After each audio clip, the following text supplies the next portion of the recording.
Wow, the sun really now makes you looks like, it's gone now. Before I appreciate it, it's already gone.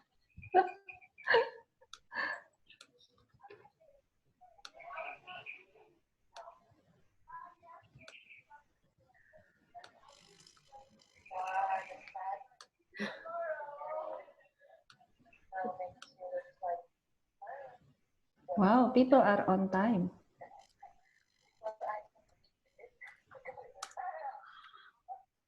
Aku bisa, I can hear it. Gak tau. Dari laptopmu mungkin.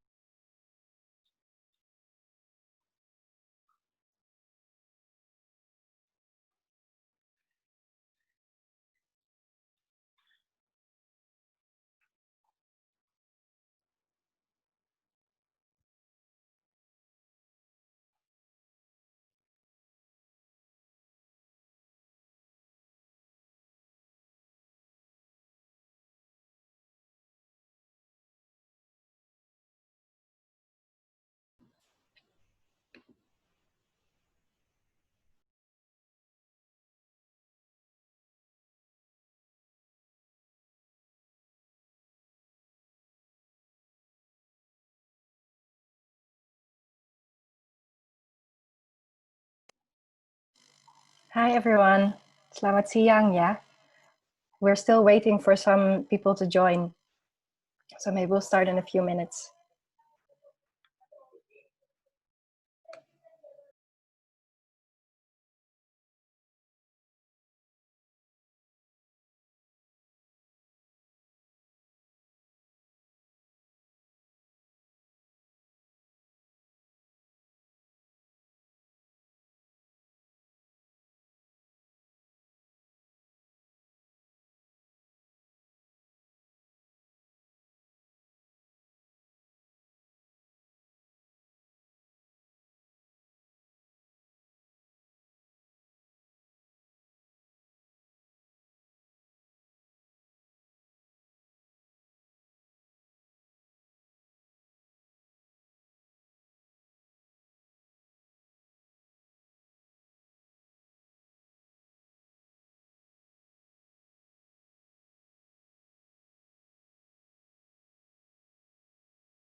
Okay, so let's start, I think, while other people can kind of join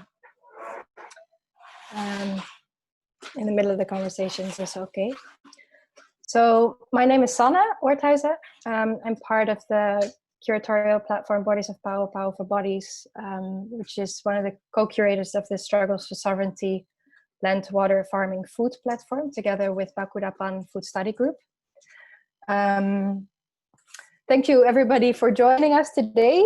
I think for some it's afternoons, for some of us it's morning, which is always kind of nice that this kind of offers us the possibility to share amongst kind of time zones and places.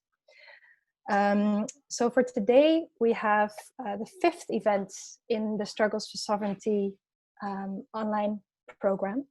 And maybe just to say a little bit more first about Struggles for Sovereignty. So Struggles for Sovereignty is a 1-year program that started actually a few weeks ago with this. This is the first chapter of this online program.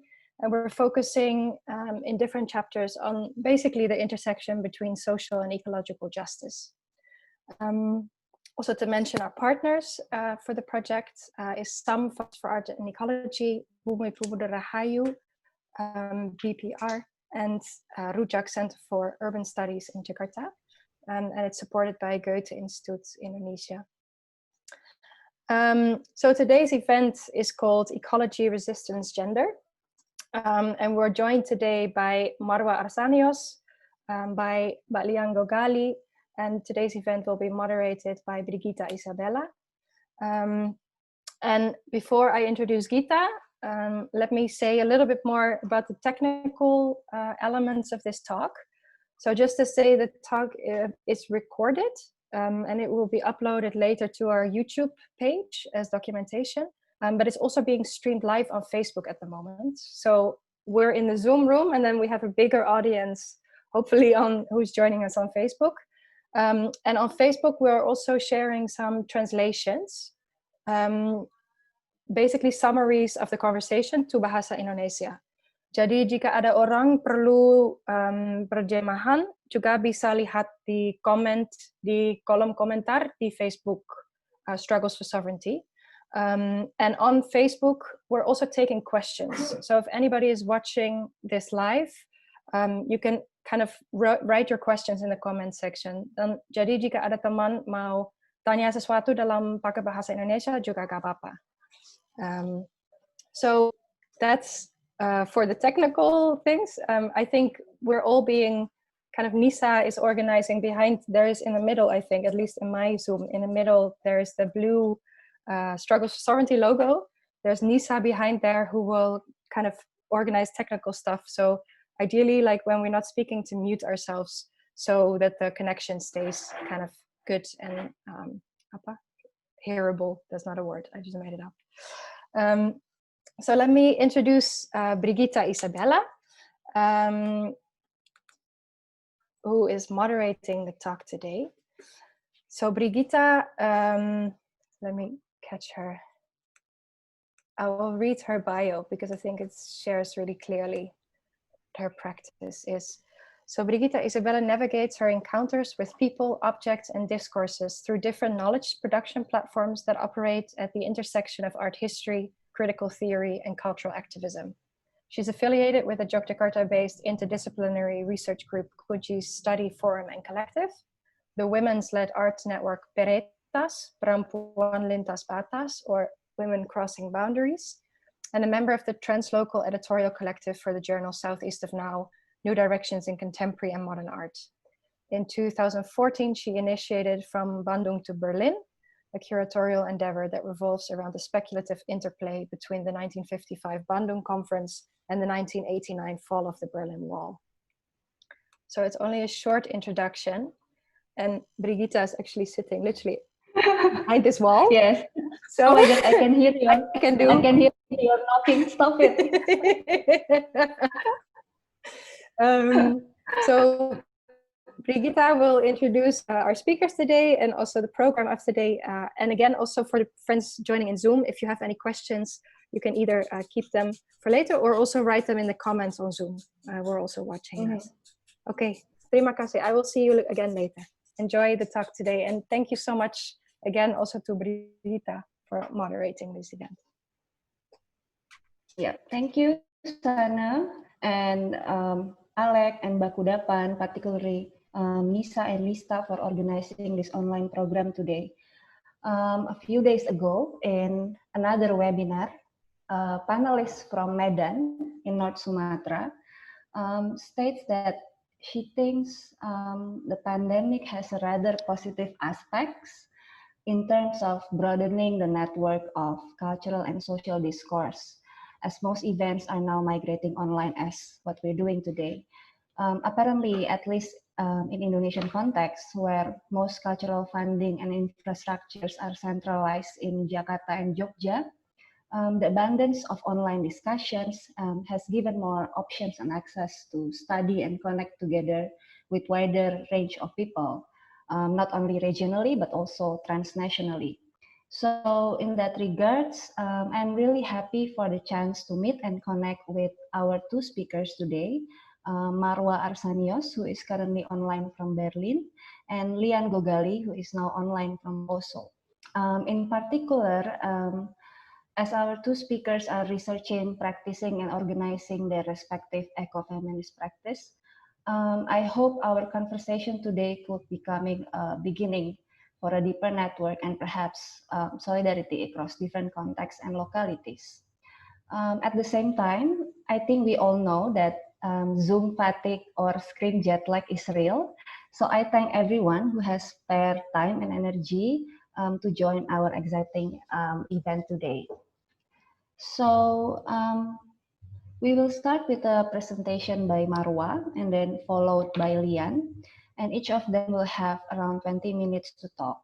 And afterwards, we will start the discussion where I will ask a question to the speakers just to start the conversation. And then, as it seems that Marwa and Lian's practice have so many links and resonances, I would also give time for them to ask a question or comment to each other's stories and presentation. And lastly, I will of course turn to the audience questions, which you may post both in Zoom and Facebook Live.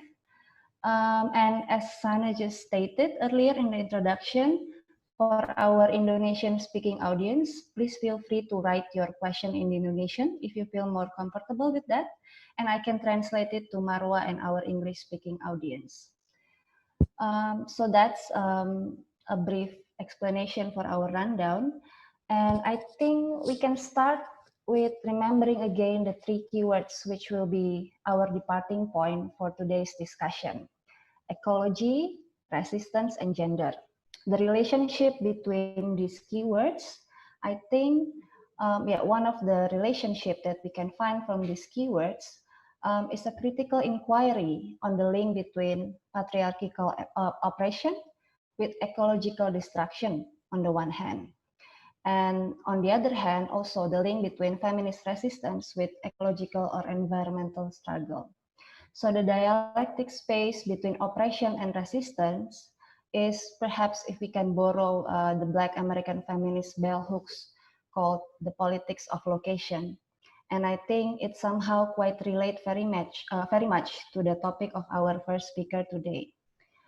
So Marwa will talk about her practice, particularly focusing on the Convention of Women Farmers and Ecological Feminists, an assembly that she organized in 2019, in which she brought together 15 women farmers from Syria, Lebanon, Mexico, India, Poland, Denmark, and Greece to exchange knowledge around their various cooperatives and communes in general. After sharing a more detailed account of this convention, we can also discuss Marwa's reflection on her position as an artist, particularly as a filmmaker in relation to the community she works with. I think this latter topic will be really relevant for the upcoming journey of struggle for sovereignty, which will intensify the works and cooperation between artists and communities. So that's my very brief introduction for Marwa. I won't read her bio because I think it's already published in the publication. So Marwa, please, the time is yours now.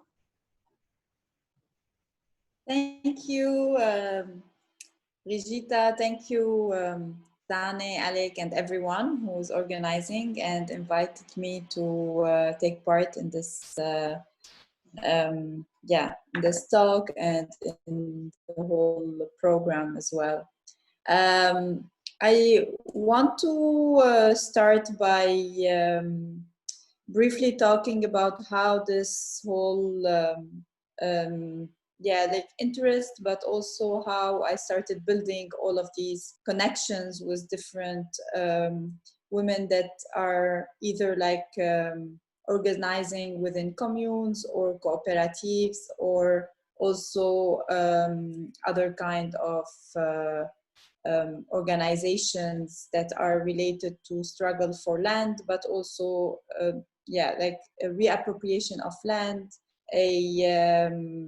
also that, you know, goes from land to seeds to like small agricultural projects.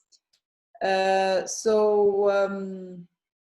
fact, an important moment was post 2011. So after the uprisings, or what is called now the Arab Spring, or the uprisings that started in 2011 in different Arab-speaking countries. There was a very interesting and important kind of experiment that was happening with a feminist group in northern Syria. And in fact, this was not something that just started all of a sudden. Of course, these women, the women from the Autonomous Women's Movement or the Kurdish Autonomous Women's Movement, have been organizing for a very long time, for like more than 40 years in different ways. But what happened after 2011 is that the regime was pushed out from the northern Syrian territories, so the Kurdish territories, and then from there they could reappropriate a lot of state land, and they could reappropriate a lot of like land that was used by the state for farming, but where farmers were kind of like employed, state employees, so they had like a daily wage. So they did not have any kind of like ownership, or even like communal ownership of land. Back then, so this had started post 2011, so after the Syrian revolution. And so back then, what was really very like, let's say, very important, why it was an important moment, it's because this question of you know, like feminist politics came together and overlapped with questions of land and reappropriation of land. And of course it was very much like a survival kind of like a survival issue, or like people had to survive, so they had to like reappropriate land and, you know, start farming and it's to produce and to like self-sustain and in a kind of like a self-sufficiency mode. So this was like the drive, let's say. But in fact, there was also a kind of a very clear politics behind that. And so I came, you know, I made some, back then I was still in Beirut. So I invited some women that were part of the movement to join me in Beirut to learn more about, you know, what they were doing, but also to organize kind of a reading group with them to learn more about also the whole politics behind it, and also like to go more in depth into what they were doing. So this interest and sort of like relations and building these kind of, let's say, alliances with women that were working on issues of land and issues of farming and issues of building communes and cooperatives, and also like trying to form units, like women only units that did not have any kind of like a male presence. That was also something quite important, because by doing this sort of like separation, they were asking for an autonomy as well, and an autonomy where men, or like kind of like I mean, it is a very like a strong patriarchal society, so you really need to do such move in order to build a kind of like a autonomous space, and a space where you can leave all these kind of like very dominant dynamics with like a male let's say politicians and organizers, and build your own build your own sort of like politics. And so all of these issues and all of these politics were for me really striking, and we started this collaboration around that time. A little bit, you know, later, so not in 2011, but 2 years later, they were invited to Beirut, and we started this collaboration. And then I started thinking, how can we actually build an alliance with different groups of women that are also working in the same ways, and also like having this very strong feminist and very strong also like ecological politics that are, you know, at the forefront, or like these were like the most important let's say drives for them and for their organizations. So this is how the convention of women farmers and ecological feminists came together. And in fact, it was last year, so in 2019, last summer, I was invited by the Warsaw Biennial to take part in the biennial. And I thought, okay, maybe that's like, this would be the perfect moment to propose, to take on, like to think about this space of the biennial, you know, not a space of exhibition, or not a space of, like a, just producing work as an artist, but more as a space for sort of like bringing people together and taking this chance and this, let's say, funds and money to think about how to build this alliance in a more, and thinking about an alliance in an internationalist sense, how to build this alliance between women that are working in this similar ways, but also that are working on the issues, like very similar issues at the intersection of land reappropriation and agriculture, ecology, and feminism.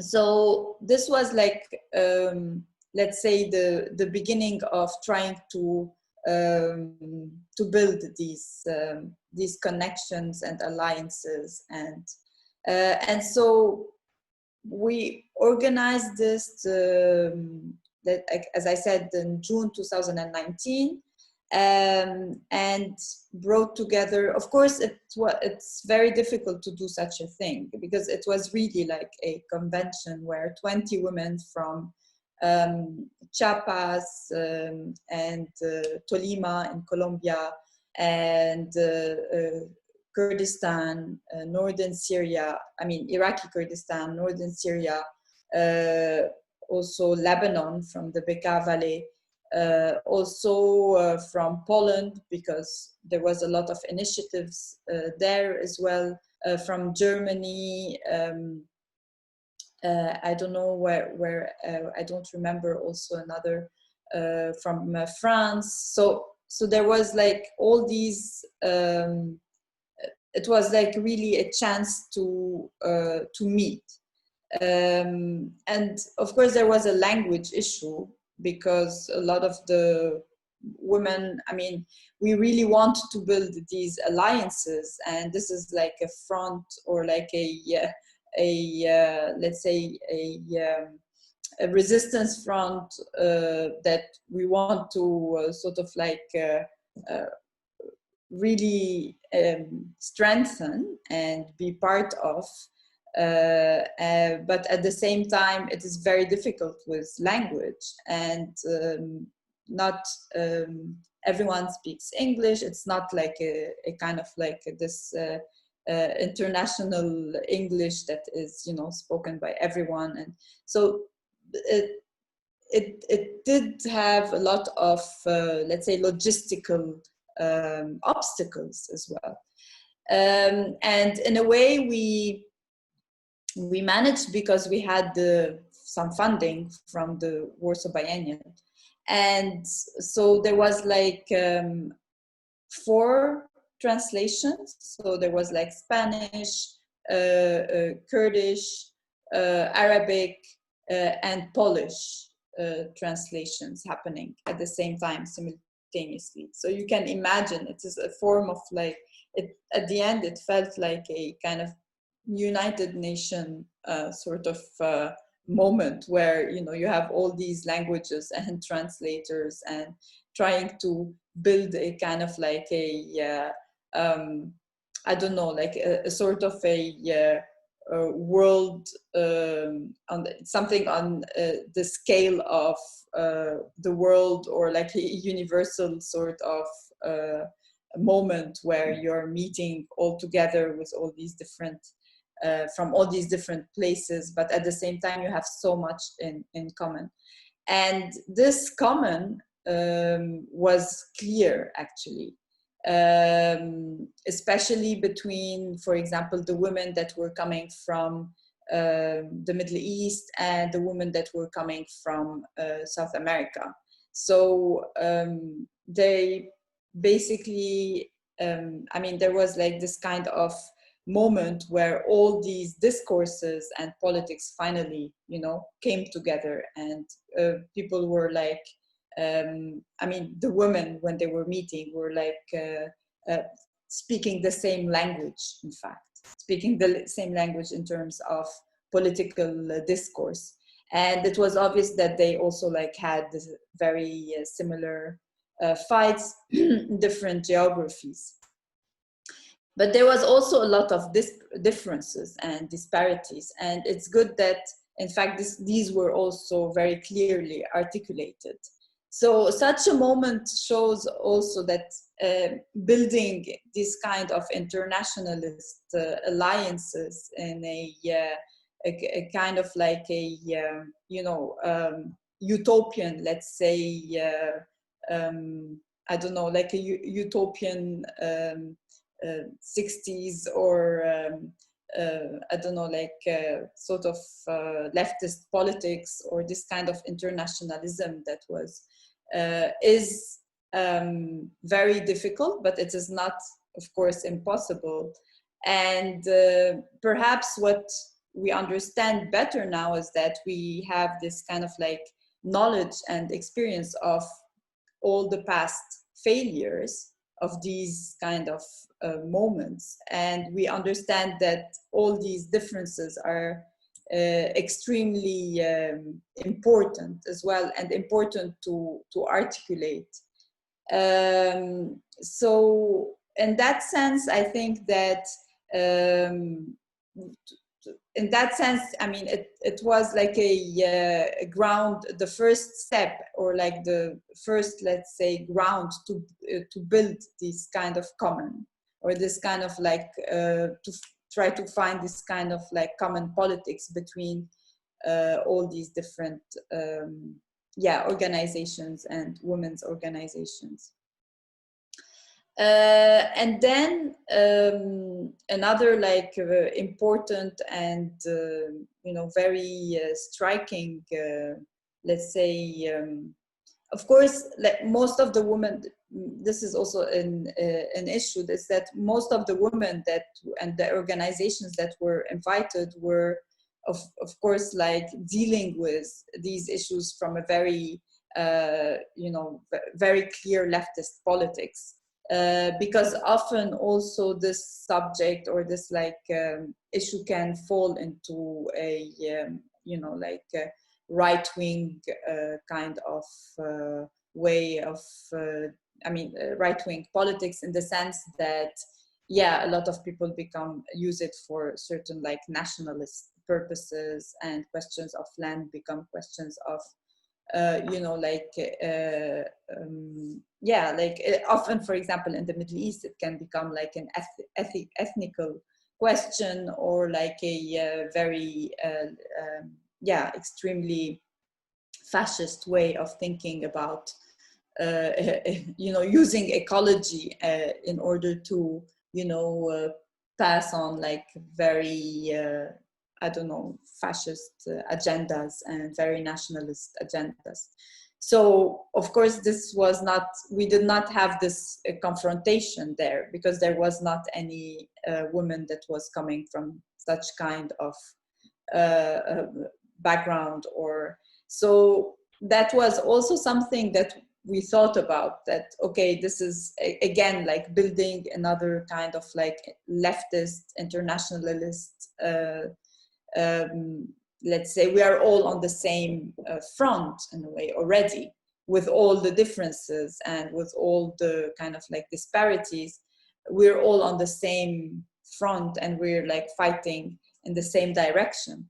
So also like how to confront this discourse when it is not from this side of politics, when it happens, it goes into totally different camp. So this was also like an important question that came up. Then there was also different dimensions and different layers of discourses. So of course there was like a philosophical, let's say, dimension, and the more philosophical and more theoretical layer, and then there was like also legal. So there was some of the speakers that were lawyers as well, and talking about legality, for example, in relation to seeds, and in relation to the copyright and intellectual seeds as intellectual property, and then the issue of seeds as a heritage for a lot of women, especially the group that was coming from south of Tolima in Colombia. The seed practice, or seed guarding, or because they call themselves seed guardians. This kind of practice is related to a, of course, ancestral heritage. And so there was like the legal as well discourse, and then there was like more women that were activists in an urban context about these issues, and women farmers that were working in their own communities, and more like related to trying to build a communes within their own communities. For example, the women from northern Syria, the women from the Bekaa Valley, the women from Tolima, south of Tolima, and women from Chiapas. So there was like different also layers of discourses and where and how to address this topic or this like issue. So I think that what was interesting and why it was interesting to do it, and also for all the women to do it within a biennial context, or to use the context of art and the biennial to do that, was specifically because of these different layers that we could address, and these different like sort of like layers of different discourses. And so I guess that this is where the question of why we do such things within an art context, and why we are, you know, using a biennial context to, try to build a longer term alliance between front of, or building a front of women and feminist organizations that are working on ecological issues. So the question is, why do we do that within a biennial context? It's not only because we have the funds and the money. I mean, this is something important, but that's not the only reason. I think more important reason is the fact that we could actually bring on these different knowledges and these different, you know, forms of dealing with the subject into one space. And I think that it would be, this is maybe the particularity of still why we work within the arts, I guess. So this is like the particularity of what we can do in this space that maybe we cannot do somewhere else. And in fact, it was very crucial to invite theoreticians, for example, or women that have been writing on the subject for, since the 70s. So this was like an important, like, for example, Ariel Saleh, who's an eco-feminist from Australia, who was involved since the 70s in the fight against nuclear, how do you call that? Like nuclear plants. And so she was involved since the very beginning of what was coined as like the ecofeminist movement. And so, so I think that this is like she was there, and then the women from Tolima were there, and there was like I mean, for them, as much as for her, it was like a very important, let's say, encounter, or it was an important moment to sort of see that what they are fighting for is actually also somehow like theorized, but not that their practices are theorized, but someone is writing in another way or fighting in another way about the same issue. So this was like important thing. And then I think that sometimes it works to do it in such context. And for example, the context of the Warsaw Biennial, it really worked because it had like the space and the time and the focus. And we were there for like, I mean, it's not a long time, but we were there for 4 days, and we had all the space during these 4 days to focus on the whole like biennial thing was like focused on this event. And on another hand, also it often fails, this kind of project, because, for example, I repeated this part 2 of this convention, so a part 2 of the convention, and it was actually in Sharjah Architectural Biennial in at the end of 2019, so not such a long time after the first convention. And I thought, okay, that's a great moment to build on. So to just like continue building on this kind of, let's say, alliance. And it did not work in the same way. I mean, it had its own kind of, but because it was the opening of a biennial, and yeah, so there was like already a lot of audiences and so many, and they asked us for like a huge, yeah, to do like a panel. So they asked a lot from us. They did not, you know, follow the whole, yeah, for them it was more important to take it into like a public program or something like this. And in fact, it was not, for me, it did not work because of that, actually, because it became this kind of like, again, falling into a yeah, art display or something.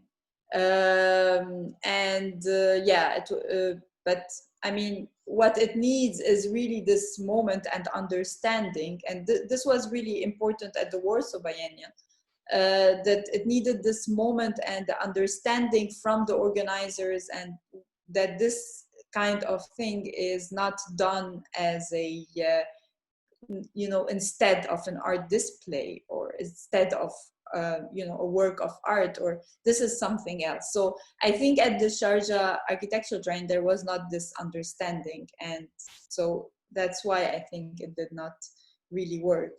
Yeah, so in fact I tried to, in the second convention, I tried to close it down as much as possible, because I wanted to sort of then protect it from you know, the whole opening of the biennial, etc. And so I tried to think about it as more workshop, or but still I think that yeah, it was not the right context, let's say.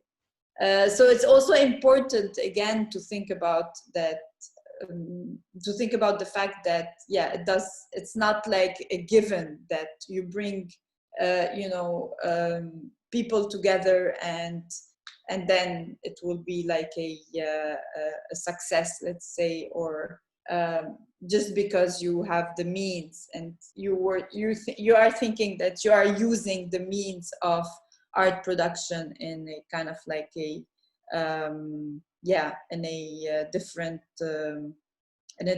manner, or not to produce art as such, but to create this kind of like event moment, and then also like build on yeah, on a long-term sort of alliance. So yeah, so in fact it this was like the very I mean since like the beginning of the lockdown, since like 5 months, I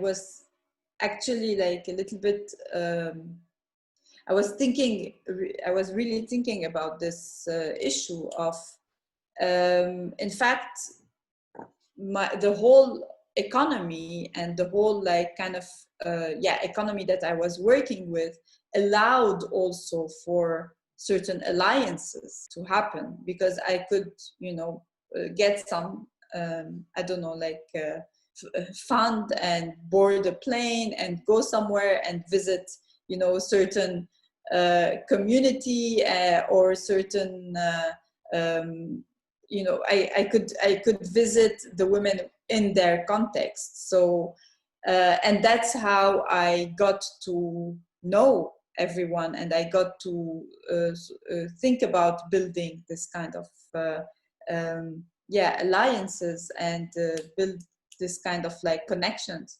But in fact, of course, like most of these organizations are so connected to questions of land, and they're so connected to a certain locality as well. So if I am not doing this movement of going from one place to the other, or inviting them in context of a biennial, or this is not actually happening. And I've been thinking about since like 5 months or so.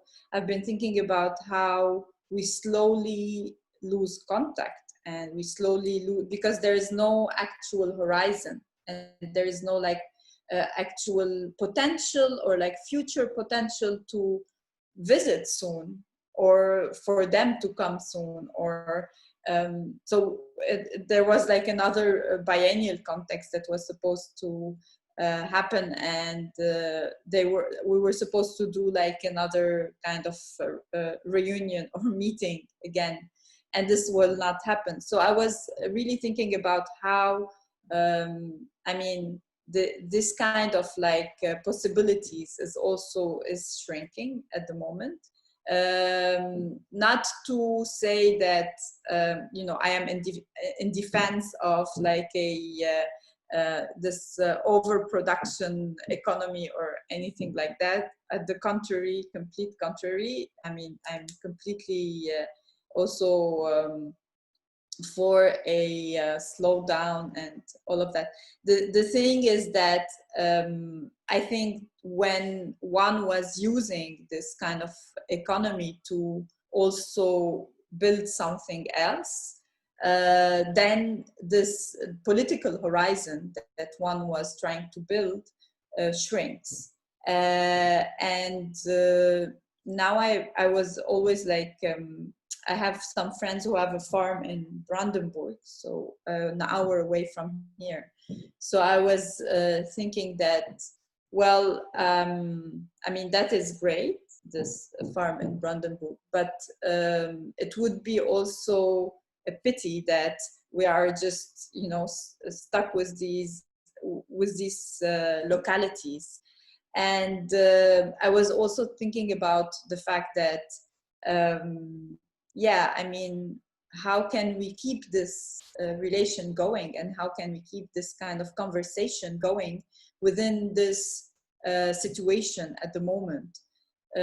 So this is, I think, a question that that was quite, I don't know, yeah, like present.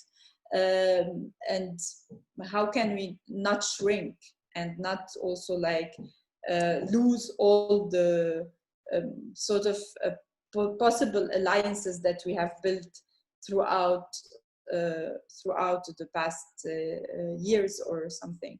So so yeah, that's like, I think, an important question for how to continue doing such conventions or such projects, and where do they lead? Of course, apart from the fact that these women are now in contact with each other and they have their own, you know, conversation going, but where do they actually lead? What can we, yeah, really do together? And especially in such contexts where, as I said, it's more and more, yeah, yeah, it's like closing down in a bit. So so yeah, so this is the do I have to stop now? Yeah. I think so. Thank you, Marwa, because I think the last part of your talk, you talk about some of the questions and things that you kind of think about now in terms of the relationship with how the art world now change, and how the world actually change kind of in health, the impossibility of travel, for example, now, and how it related with the need to create a horizon for a long-term alliance. And I think it's an important question which we can definitely address together. So that's why I kind of stopped you there, because that's also the point where the question would lead to another conversation. Thank you. Marwa, for your stories and talk. I will hold my comments and questions for now due to our time constraints. But yeah, thank you for such exciting stories and questions that you brought. I will now move on and introduce our next speaker, Lian Gogali, or Lian, who will share her practice in organizing Mosintuwu Institute, a grassroots community organization based in Poso district in Central Sulawesi, in which I was really lucky and feel privileged for having the chance to learn from Mosintuwu Institute last year together with 50 women art workers across Indonesia in a gathering hosted by Peretas. So Mosintuwu was established in 2008, and I will just give a very brief introduction about it. It was inspired by the stories of various women who remain committed to acts of peace amidst the communal conflict in the in Lian home community in Poso. And Mosintuwu built various women's village reform school as a way to dismantle trauma and prejudice and create solidarity not only between the villagers but also with nature in order to preserve their natural resources. Lian herself is an activist as well as an academic who used to study theology in Jogja. She has contributed a very important discourse on the feminist perspective in peace reconciliation through her book, which titled in Indonesia, Konflik Poso, Suara Perempuan dan Anak Menuju Rekonsiliasi Ingatan, or in English, the title will be Poso Conflict, the Voices of Women and Children Towards the Reconciliation of Memory. So the dimension of feminist practice, war, conflict, and ecological struggles are something that we may also connect from the departing point that Marwa's presentation just pointed out. But we will also talk, for example, about how Lian and Institute Mosintuwu build alliances among women in different parts of villages in Poso. But yeah, those kind of connection I think can be discussed further into our conversation. But for now, I'm excited to give the time to Kak Lian. So please, you can now start. Thank you.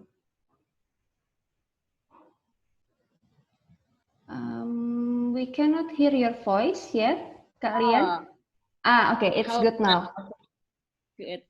Okay, thank you so much for the struggle for sovereignty and also Brigitta to invite me to speak about the story in our experience in Poso, especially the story of women. I will start to share screen. I hope I can share screen, but if not, I will start with the story of Tadumburake. Tadumburake is the story of disappeared female leader a long time ago in Poso story. Her story lost in our history in Poso. These excisions affect how the patriarchal system and capitalism probe into the collective awareness and memory of Poso in memory of people in Poso, including women, which unfortunately is legalized not only by the system and government, but also tradition and also religious institutions. Tadumburake is a female. Sorry. Yeah. Kak Lian, sorry, just to briefly interrupt you. Shall we have the presentation shared? Is it from your computer or from Struggle for Sovereignty? From the I think it's from my computer. It will be from my computer. Maybe you can share screen. I think it will be great to see the presentation that you prepare. But it's not allowed. Nggak bisa ya? Nggak bisa. Nggak bisa. Nis, kamu bisa tolong pencetin share screen-nya? Mungkin kamu Yeah, maybe you can try again, Kak. Bisa dicoba, Kak. Soalnya sayang ada gambarnya pasti. Good. Okay, now it's bisa ya? Yeah. Yeah. Okay, So, great. Thank you. Sorry. Yeah, it's okay. So actually, I will start with the story of Tadumburake. Tadumburake is a female spiritual leader who have knowledge of spirituality. Tadumburake believed to be able to see the natural world and the spiritual realm as well as the future. In the Poso tradition, only women are able to have this knowledge, especially knowledge about spiritual or divinity. Women knowledge of the natural world and the spiritual realms makes them as a leaders who can determine the planting period, the right location for planting, for example, the marriage periods, and so on and so on. The process of determining or the process to decide about something, it's always done by the dialogue with the nature, the dialogue with the nature around the woman. Aside from being a spiritual leader, the woman in her story of Poso, who is no longer spoken, is a physician, or in our language is tabib, yeah, a traditional leader who usually using nature or plants around her. Women are also a negotiator. This Tadumburake is also a negotiator who will influence the boundaries of the area by using poems that we know as a kayori. Kayori is not like pantun. It's a really complicated sastra. Usually we'll bring the word of nature terms. And also because of her knowledge, women as leaders are highest judges, jadi hakim ya, who decide a case in the society. However, all the knowledge and the position of the woman in this history of Poso are eliminated at the dinner table, along with the entry of religions, which gives men the opportunity to study theology, knowledge of God, especially Christianity. Beliefs that is led by the woman is then referred as animism, so that it becomes forbidden. These prohibitions were coincides with the preparation of women to become the wives of male graduates from theology. So the women, before they are like the leader who decide about what's going on in the community, where to plant and so on, but now because the beliefs that led by the woman is start to refer as animism, and then it's forbidden. The woman starting to train as a woman who prepared to be a wife of the graduates, male graduates from the theology. And the interesting thing is the wife training starts from the dining table by training women to set the dining table using spoons and forks and various other ethics. That's why if you come to Poso, and since I'm really little, I really familiar with the word of fork. Fork is in Dutch. Fork ya, apa fork? Garpu ya. Garpu, ya. Garpu ya. So we are here since little. We really familiar with fork from Dutch language, because it's becomes like a familiar, because women starting to teach to set the table, and then how to be like a woman with all the kind of ethic. Although later the opportunity to study Christian theology was given to women, the image of women who were well and with ethic become attached. The story in the scripture about Eve, Hawa, is also considered first as a part of like how a woman supposed not to know more than men. And I will also talk not only that the story of the Tandumburake removed from our history, but also I will tell first about how the relations between the Tajun Burake, who creating the systems, who really are like close with the nature. Because of that, history not only removes the her story of women's leadership, but also the life system built by women's leadership that engage in dialogue with the nature, which places nature with respect and equality.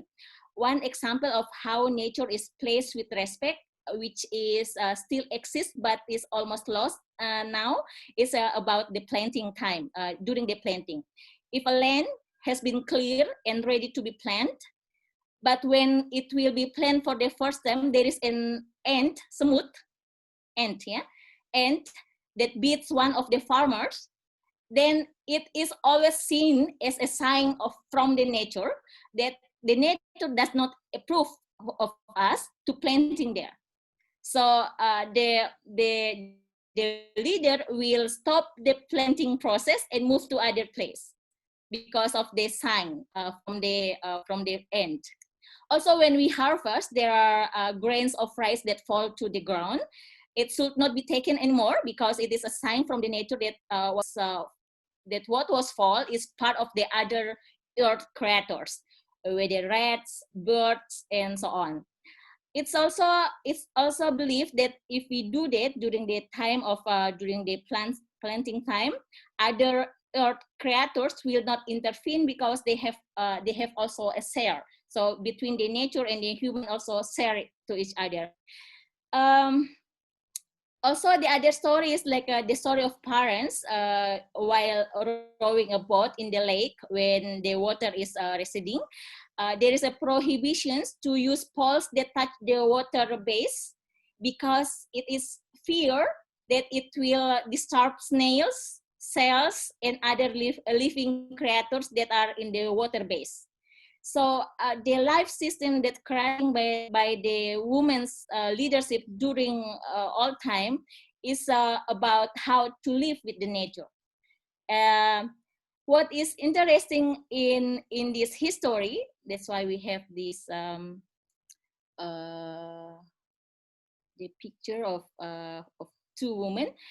Although this history has been eradicated, the system and the way of working of women in Poso, especially in the villages, still have a kind of an unconscious awareness that always invokes memories of the relation between humans and the nature. I will tell you about the story of during the violent conflict in Poso, while most men organize themselves to fight because it's considered important as part of dignity, women take care of their lives, making sure their family can eat, and also because I interview hundreds of women in Poso refugee camps who describe the story of how they were share and look after each other, no matter what is their religions and also the ethnicities. Mrs. Sarino, for example, this is in the picture. Mrs. Sorry, Kak Lian. Sarino. Ya, gambarnya. Ya. Oke. Miss Sarino, for example, was one of the Muslim women who built the first communication between the Muslim and Christian communities when the Poso conflict was still going on using fish baskets. Miss Sarino sold fish to Christian villages while there were still bombs and shooting. With her fish basket, Sarino managed to connect the Christians and Muslims communities. Or the other story of group of Christian women who helped of a group of Muslims in the forest that almost died from hunger by providing them access to food. But like the way how history works that records only the winner, the memories, the experience, and the knowledge of women who care for life are systematically repressed at peace negotiation tables, in security operations, including in several building programs that place women as an object of peace. I will tell like a peace building, some of the peace building program. Even the history of the Poso conflict is also discussed in very masculine perspective. only tell a story about the conflict between the Muslims and Christians. And later on in media also we'll talk about the conflict Poso, and the way how media talk about the Poso conflict is legitimate security operations, the establishment of various military installations almost throughout Poso district, followed by a variety of investment such as mining, oil, palm oil, and hydroelectric power plants. This kind of matter not discussed and not considered important. And for women, for us, it's really important because it's related with the nature. Instead, the people will see the investment as a entry, as a part of to open up the post-conflict employment. So in this case, like what is forgotten is a woman's knowledge and experience, and how does the systems work? One of them is through educations. For example, in the year of 80s, women in Poso average become the teacher. In the year of 19s, most of women becomes nurse. Nobody goes to school to become a farmer, and women become have a distance with the nature. So that's why critical education is one of the way to reclaim women's memory, knowledge, and experience as part of her story that can determine the future of the earth. The women's school that we established in 2009 is ultimately the space to reclaim women's memories, knowledge, experience to make their own hair story and determine future history. So in this women's school, we collaborate women from different religions and ethnicity. All of them is the victims and survivors. They experience flee to the jungle, bombing, shooting, and history of violence. But they also influence in some ways the peace process, but the story never talk. So in the women's school, because the memory of women is like how to tell it? It's like when you listen to women's stories, it's sometimes like listen to the broken radio, yeah.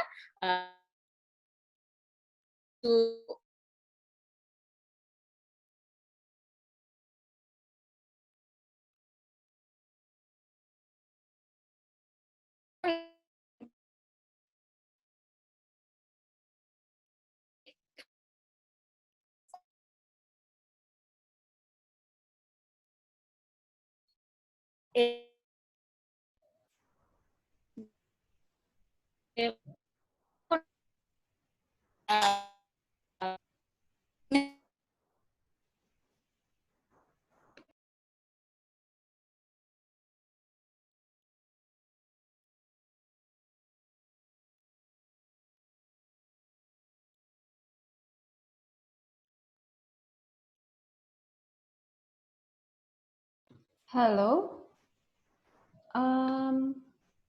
Kak Lian, I think your connection was a bit lag before.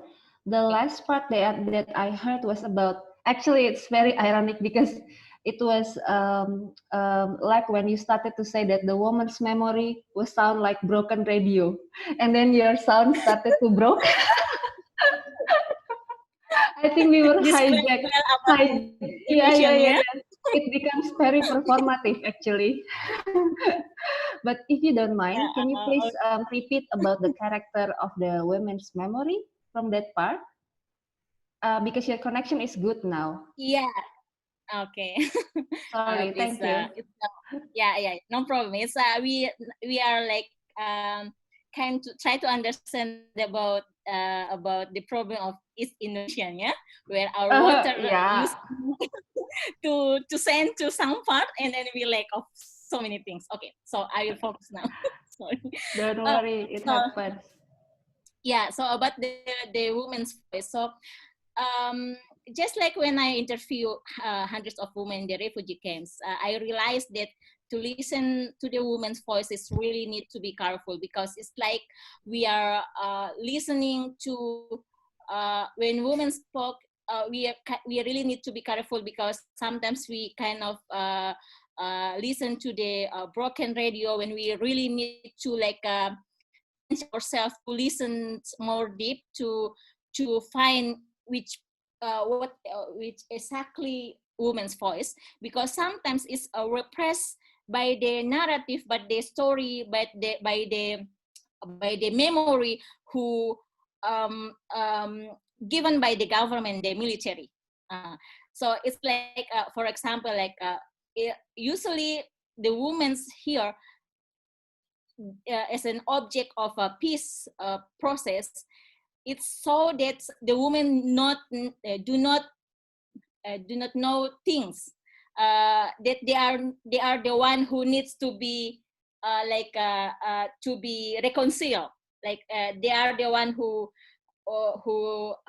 needs to be reconciled, and then that's kind of the story is usually given by the military and government.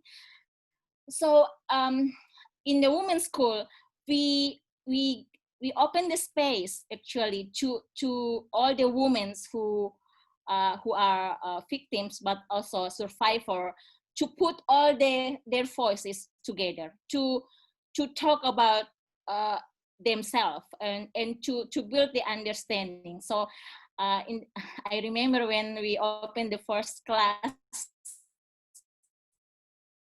no one will talk because the narrative, the stories is full the narrative and story from the media, mainstream media, and they hiding their own stories as a story that not important.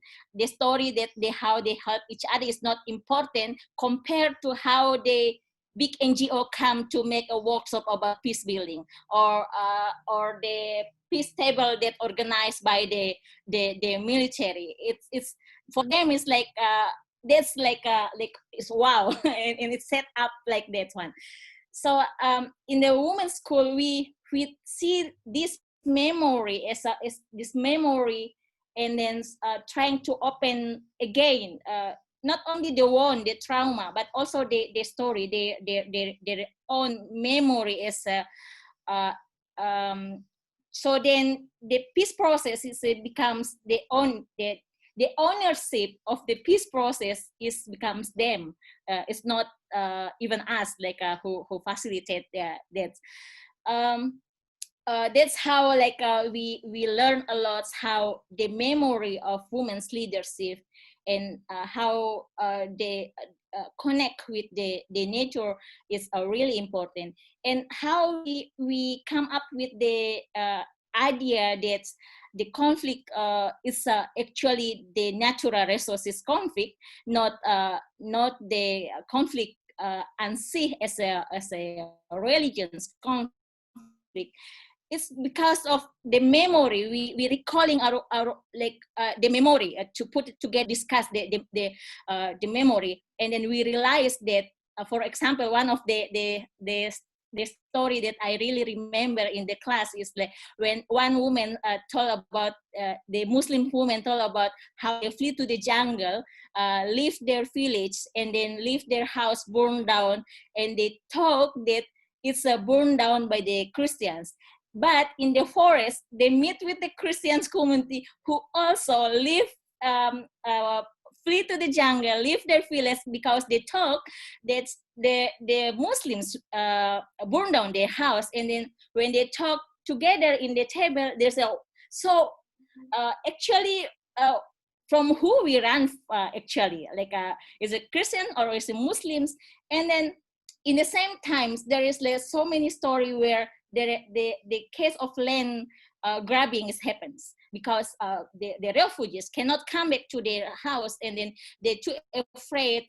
There's so many military operations there, and then and so on. So people sell their land really cheap, and then the governments come with the idea, the investment come with the idea that they give the employment post the conflict, and then that's how like the women come up with the idea. So if we have no access to even manage our own land, where we know exactly what's happens around us, so this conflict is creating for what, like like that. So that's how like we think that put up together with the memory of women is a part of like not only a space, but a starting point to talk about the ownership to manage our own land.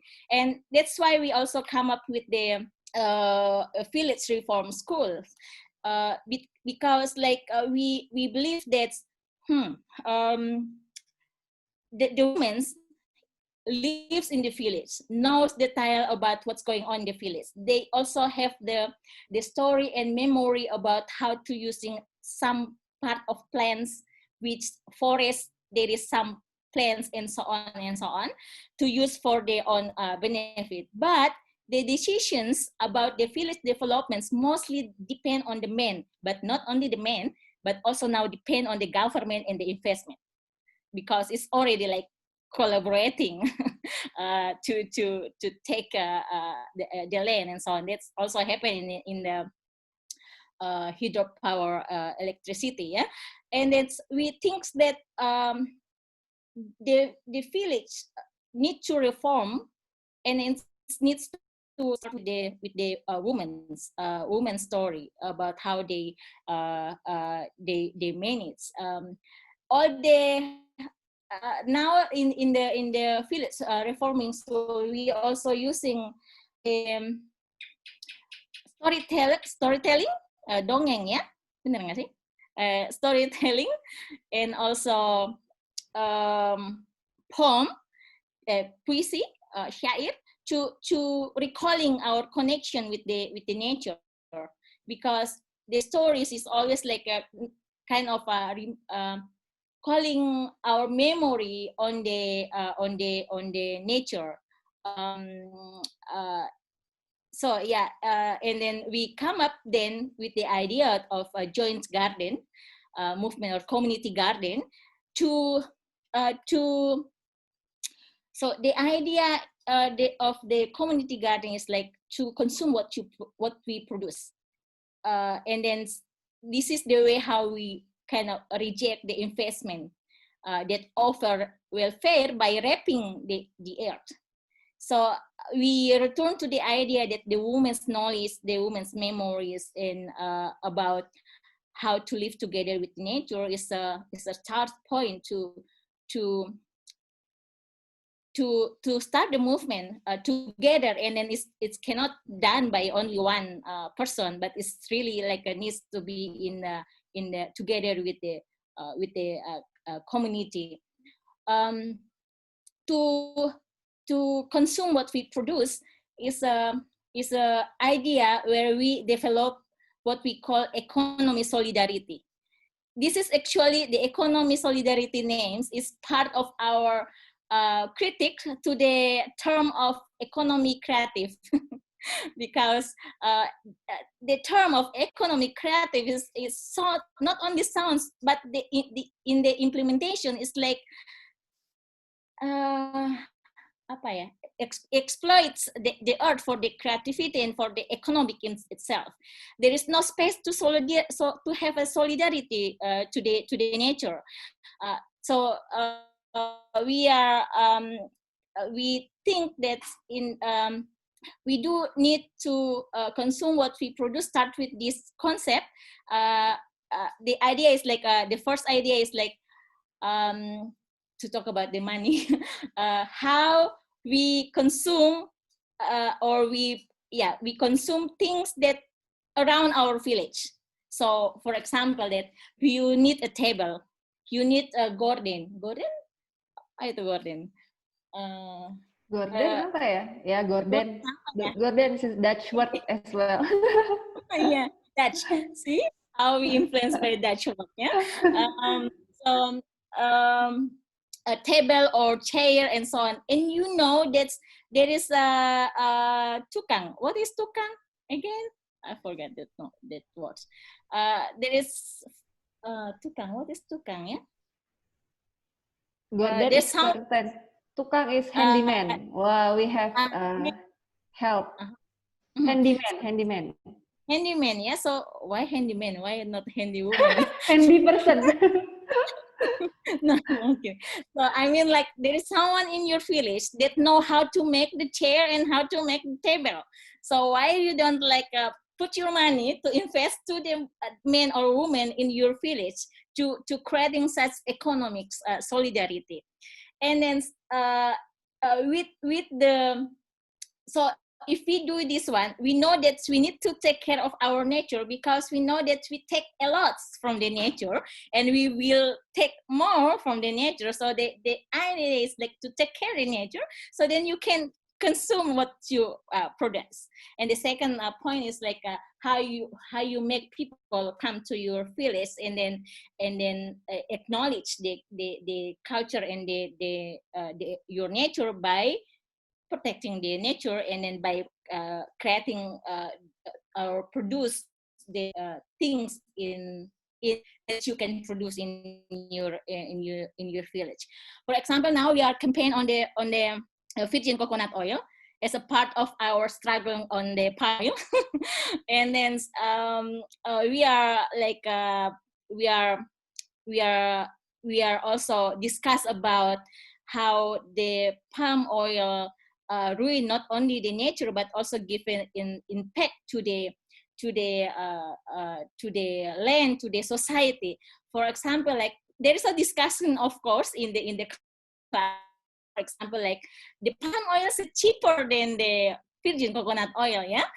And that's why people or most of the people like easily to access the oil that's always there in the shop.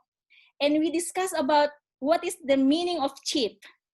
Is it cheap is the price of the money, or the cheap is the consequences that you can that also can give impact to your land. So we usually see that all the product from the instant product from the fabric, for example, or company is like easy and cheap, but we never discuss about how the impact it's not cheap. For example, when you are planting the palm oil, the impact is really like ruin not only next generation of your land, but also the health systems of your body, like that. So yeah, that's why like we using stories to questioning to start with the questions, questioning everything that's already in the pakem. What is pakem? In there as a rules rules given by norms. by the rules, yeah, norms by the government or by any rules. So yeah, we still on do that, and then yeah, of course not everything is successfully, of course, but we always learn a lot from all the women, and then I think it's part of my spiritual journey with them. And yeah, I believe that's if we are like make alliance between not only between the women but between the village, we can defend our nature in that small community. Thank you. Oops, yeah. Thank you, Kak Lian. I think you also ended kind of in the same way as Marwa when you talk about building alliance and sustaining the solidarity among women, particularly in the Poso. I'm going to start with a question for both of you. because I think there are some common threads that will be really interesting to be reflected from both of your practice and experience.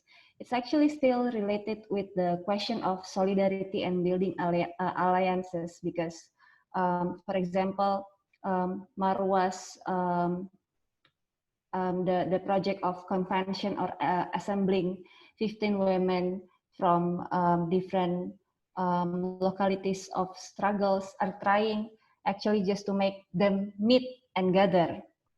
And what Mosintuwu also doing with the school is also just to make them meet, right? Because there is a certain trauma and suspicion among people from different religious groups. So I actually wanted to ask about these meetings and the informalitas, and the affective relationship. So the relationship that is not only about exchanging knowledge, but also exchanging care, for example. Because Marwa, for example, when you talk about the failure of the second attempt of the assembly in Sharjah, one of the reasons was because it was turned into a public program, and you use the term art display. So perhaps there was a less potential for intimacy, for example. So I wanted to ask about the aspect of informality and conviviality, keakraban ya, in the convention that you make. Not only just about the UN moment that you mentioned, but also because I think you also make like walks and concert. I wanted to know what kind of exchange that going on between these women that gathered for 4 days outside the meeting itself, the formal meeting, because I think affective relationship is actually one of the modality for building long-term solidarity. That's for Marwa.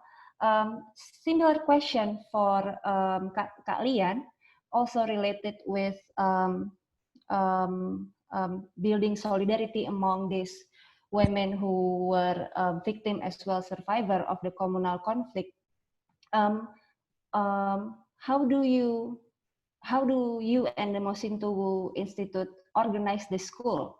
Because of course it's not a formal school like, you know, that discipline school where you have uniform, you have strict curriculum, you have tests. I believe it's a very different way of schooling, different ways of studying. I wanted to know the aspect of informality and how do you try to build intimacy among the women who at first have very strong suspicion between each other. So that's my question to both of you. Yeah, maybe Marwa, you can start first. Yeah. In fact, I forgot to share some images, so maybe I can now share some images of the convention. Just to, I think, yeah, here. So this is, so during the convention, there was two graphic design and typography students that were doing like some infographics and taking all the, you know, important keywords, let's say, and discussions and important like concepts that were coming up in the discussion to to build these diagrams and infographic maps. And so this is something that I wanted to share with you because we had also so just like to think about also like what forms came out. So there was like at the same time some kind of thinking about what we can also, how can our conversation be visualized and summed up, yeah, what important ideas we can take from every because we had like the closed workshops that were all thematically organized, but also the different panels, because we had one day where it was open to the audience. So also like during the different panels, they were also working on these infographics. But to answer your question about intimacy and all the effective relationships and friendships that are built in such a situation, I think that yeah, this comes without without saying that in fact there is something that's quite strong and very like let's say it's almost like a I don't know, a very like deep thing when you connect on a political level and you feel that other people are also like with you on the same front with the same ideas and similar ideas and similar discourses. There is a strong affection that is built. So I don't think that it is separate from the political drive or like the political kind of connections and the sort of like resonance that are there between the political projects. Although like of course some women, they come from more let's say armed struggles or a kind of like a more yeah, like a not a pacifist kind of a struggle, and some others, they are just coming from building farms and just focusing on this question of building a farm that is a place for communal being. And so there is like these political struggles are very also disparate in the tools and the, let's say, weapons that they are using. But at the same time, they have such a strong direction, or they're going in the same or similar kind of direction. In that way, I think because of that, such strong intimacy happens when your politics resonate so strongly with another person's politics. This is already like building such a strong intimacy and friendship, let's say. And of course, like this goes in parallel, and it goes, like it just continues outside of our meetings. So so this is something that is there. I think that what is also important, and Lian also mentioned that. So an important factor is that there is a also like fighting for the preservation of certain natural resources or certain resources, and against land grabbing. So this is like a very essential survival fight, or like I mean it's a kind of like a survival drive, and that's like so essential for all the women, all of them, even if you're more or less, I mean, in a European context, there is a kind of like, you're more or less secure if you have like you are subsidized maybe by the state, or, I mean, it's of course like a different level of the fight, but still this is what at the end of the day you are really up against. And yeah, and I think that this already builds such a strong understanding. So, you know, you come to on an intimate level and on a relationship level as friendship, you come to understand what you are you know, up against, and this creates already such a strong intimacy. So I wouldn't sort of like separate these things. I think that this is where, yeah. Yeah, thank you. Kak Lian?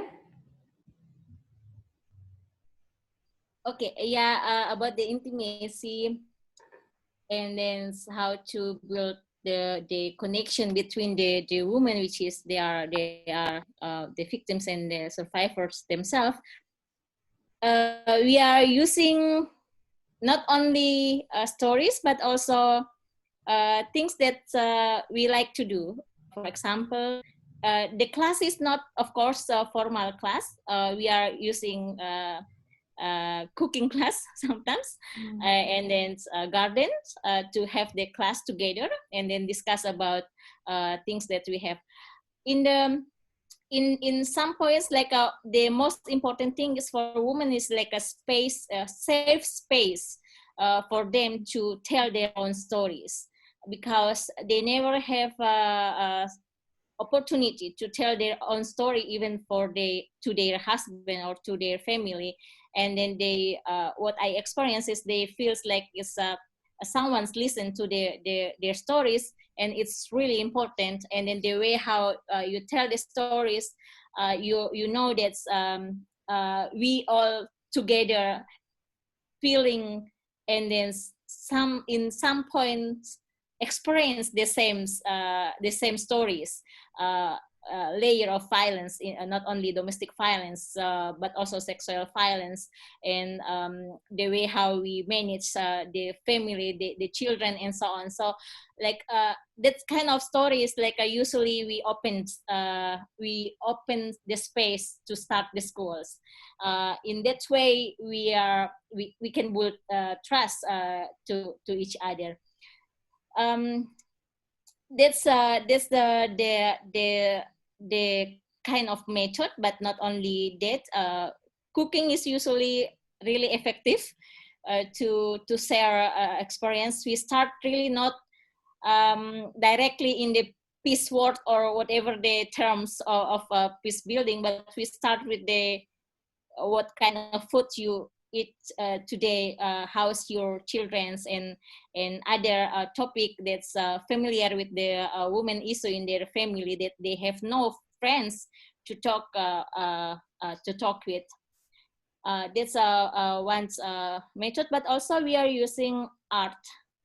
Art means theater, yeah, to express themselves. And then the other one is like writing. So some women, not some, most of the women really love to writing their story, because they have no chance to do so. And then they found out that they have space now to tell their own story, whatever, and no one will judge. Either they are blame them if they are wrong or right, like that. So that's one, but also visit to each other. Yeah, so we are usually using the method to visit each other, not only from one village to other village, but also from one house to other house. It's like we are not doing the school as a really formal in terms of like when you going to school you will have the high educations kind of, but we are doing that to discuss our daily life. That's really like meaningful for them to start to talk about the gender issue. Even when we talk about the gender or peace building, it's not like directly the theory, but we start with the story of our daily life. I think that's one of the story of the method in the women's school that we also developed. Mhm. Yeah, thank you. Very interesting that the last method that you mentioned, Kak Lian, about visiting each other is also one of the concern that Marwa just pointed out earlier about how to build a long-term relationship when we have to deal with this pandemic. But yeah, moving on, I would like to ask both of you, if you have, do you have any question to each other? It will be very interesting to hear an exchange between both of you. So yeah, who wants to start with the question? Maybe me? Yeah, Kak Lian, you can, please. Yeah. First of all, it's really interesting to listen to your presentation, Marwa. Thank you so much for what you are doing in the community. I'm really interested on how you using art and then to connect the community. My questions is because I'm really interested on this is like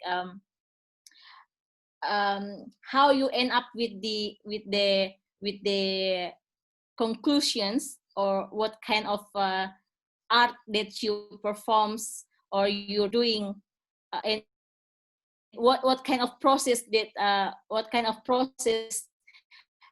in your process to decide about something that we are doing together with the community. I hope it's clear questions.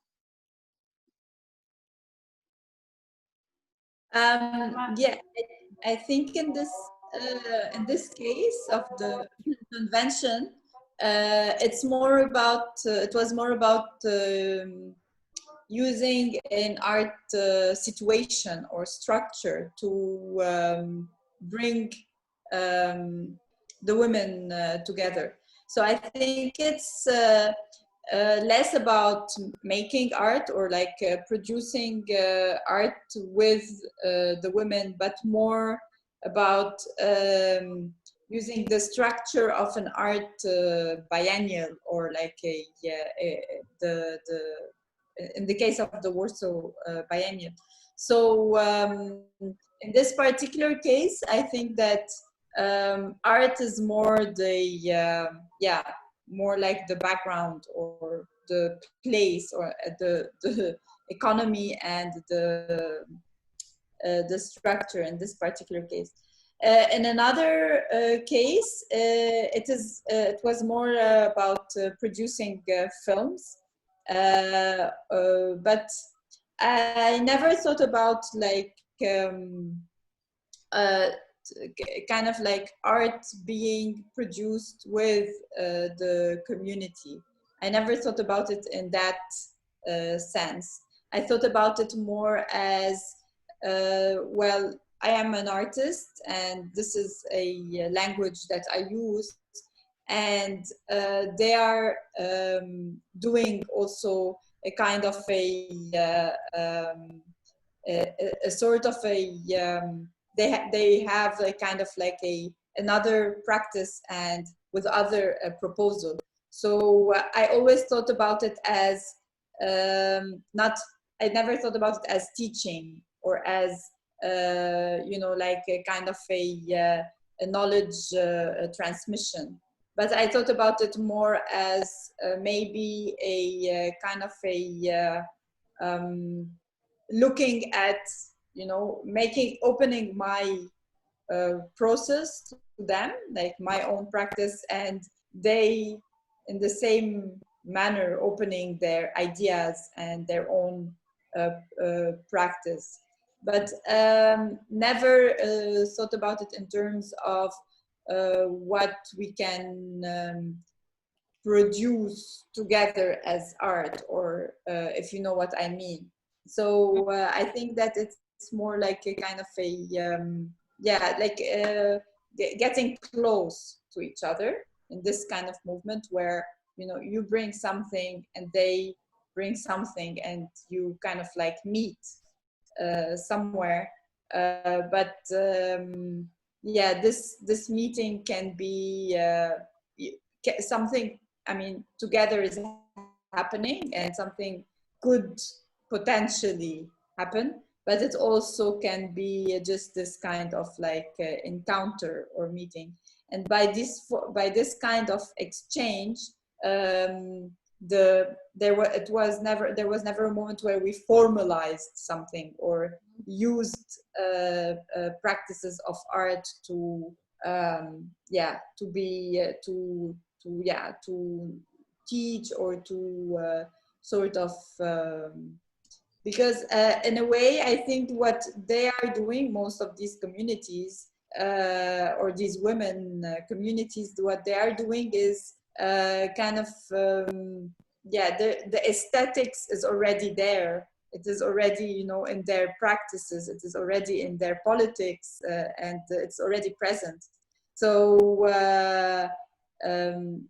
and I think that from my side, the politics is already there, also is in the aesthetic practice and in the artistic practice. So I think it's just this like coming close to each other, and yeah, this was more like the movement.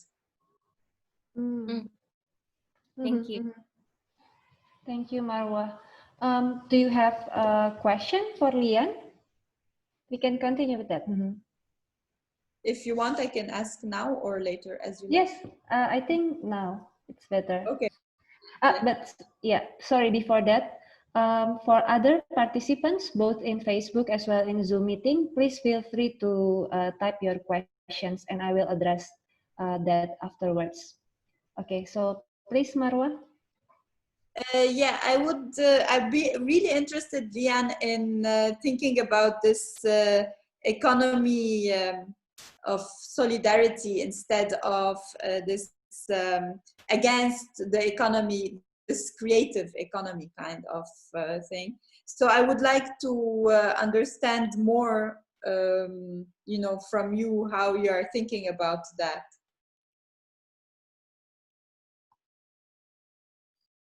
Langsung ya, Mbak. Yeah. Yeah. Thank you for the questions, Marwa. So when we developed the concept of economic solidarity, it's start from the reality that often we are produced what we are not. We are consume what we are not produced, and then when we consume what we are not produced, it's actually from our land. For example, when we want to have oil for our cooking, yeah, for cook, and then what we book is we bought from the shop, and then it's a palm oil, and then it's really close the palm oil with our land, and the palm oil is make our river or even lake gone. There is one of example in our in the village in Poso, where the palm oil plantations make the small lake gone only in 5 years.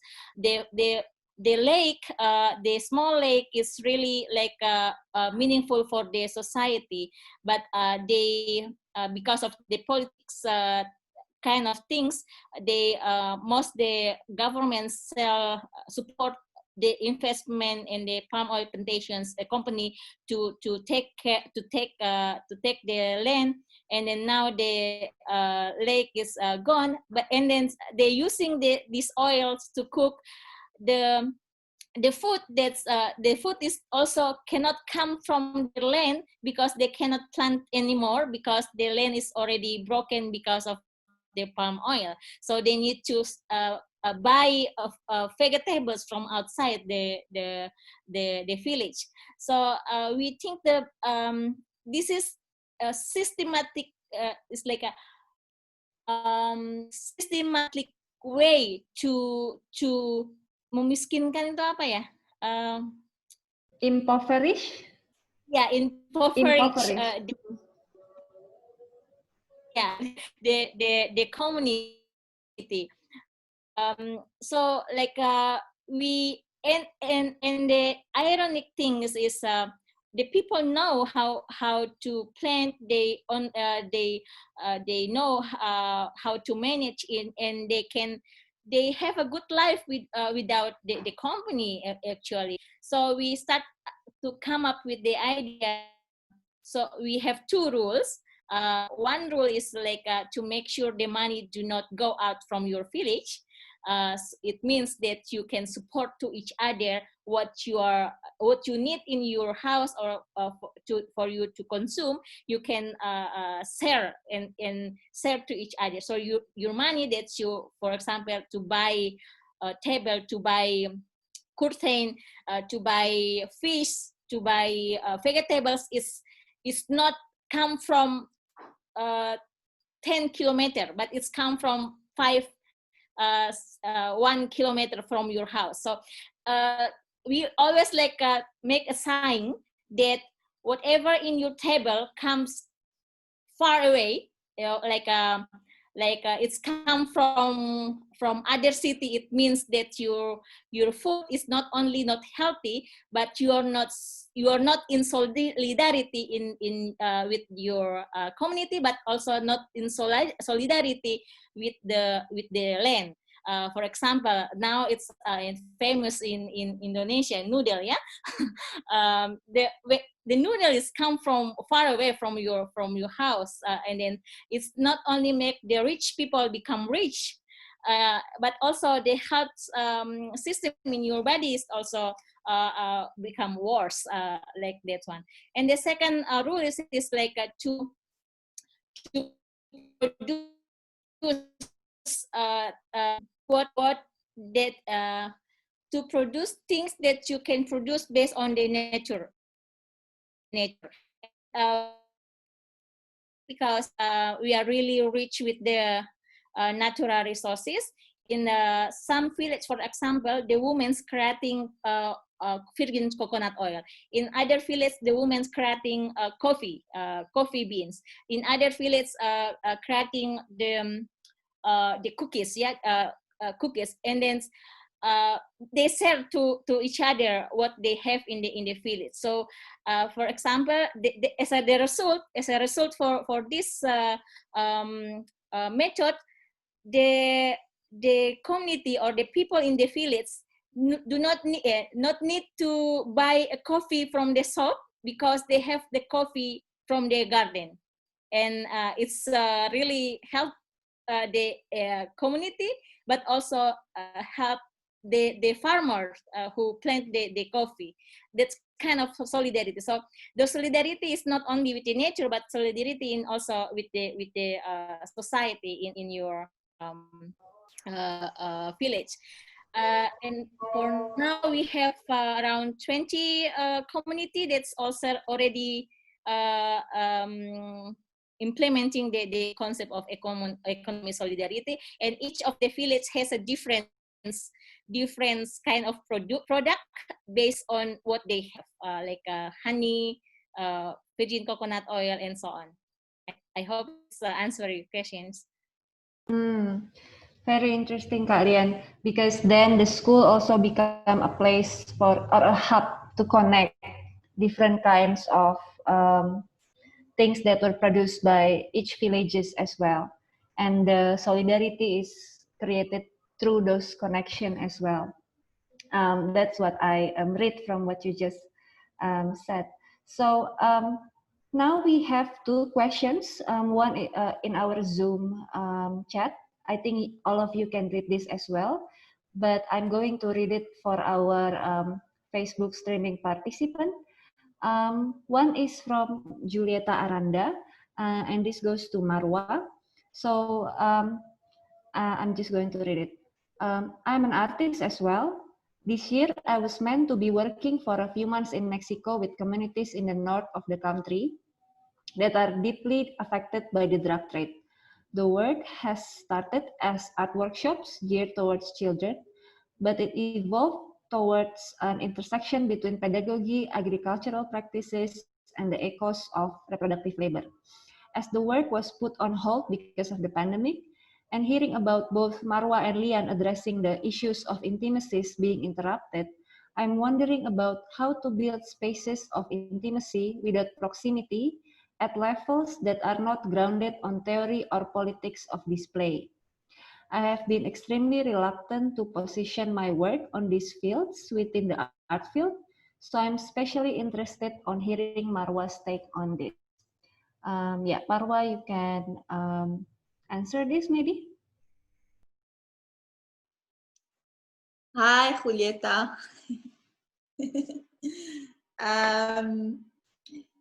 Yeah, I mean, I totally, yeah, it's such an important question because it feels like it's a little bit of a very strange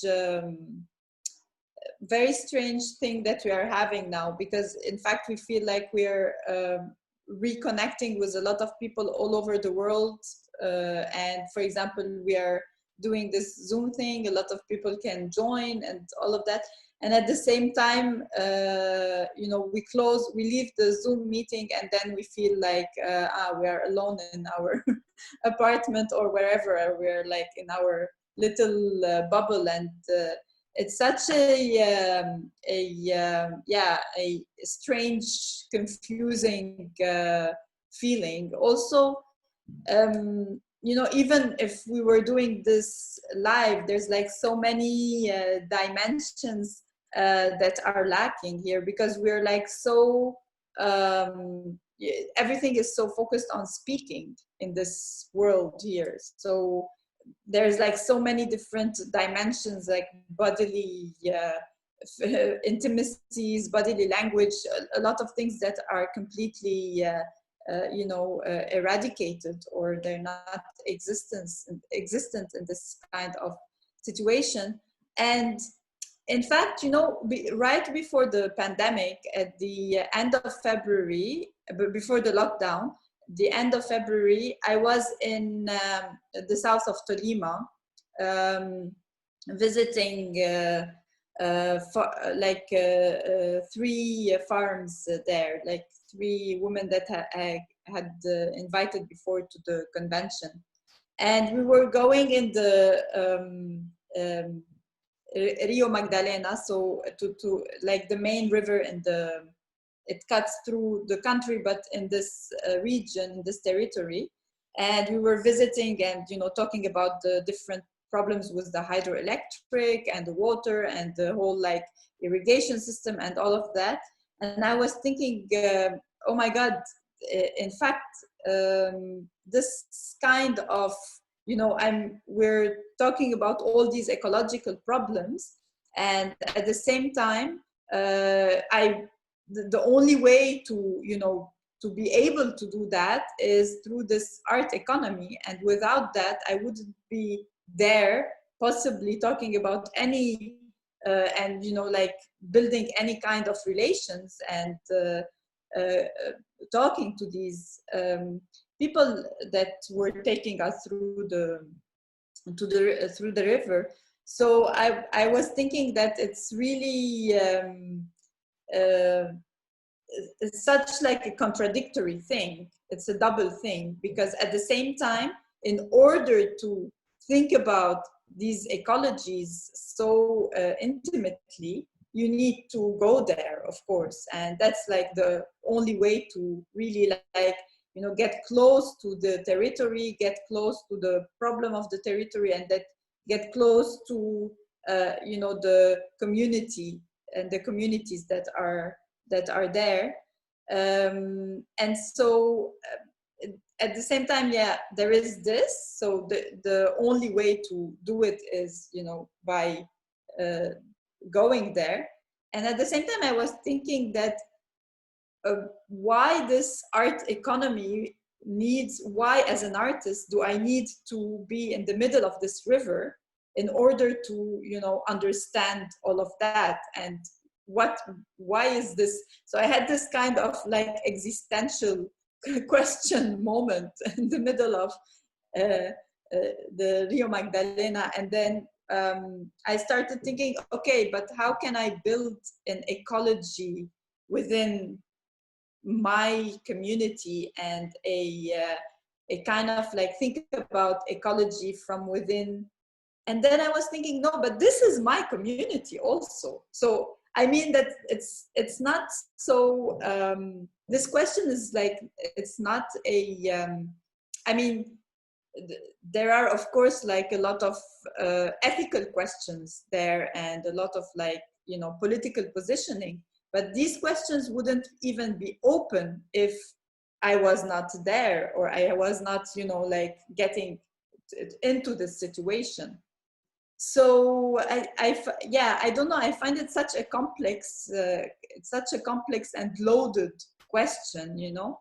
But at the same time, not doing anything, or not being there, or not going there, of course, is not the answer.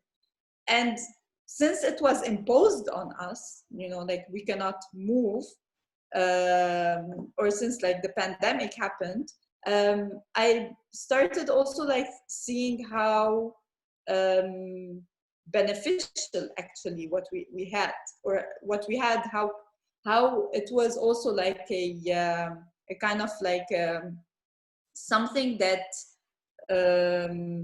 needs to be kept as well, doesn't need to be lost. Of course, maybe there was so many like unnecessary travels and unnecessary things that were happening in the, you know, like traveling from one continent to the other just for, I don't know, like a screening, or like all these unnecessary movement. Or, but there was some also like very important and crucial and necessary things that were happening. And I think that maybe in order to rethink how to, you know, continue that, would be really like how to rethink about movement and this like art economy, by, you know, like leaving out all the unnecessary things, but keeping the things that were and I've been also like really anxious about losing these connections and friendships. And because in the past years, of course, like you build these like planetary friendships because of this economy as well. And I've been like really anxious about losing that. And I've been wondering, like, when can I go back, for example, and when can I? And I don't think that there is a.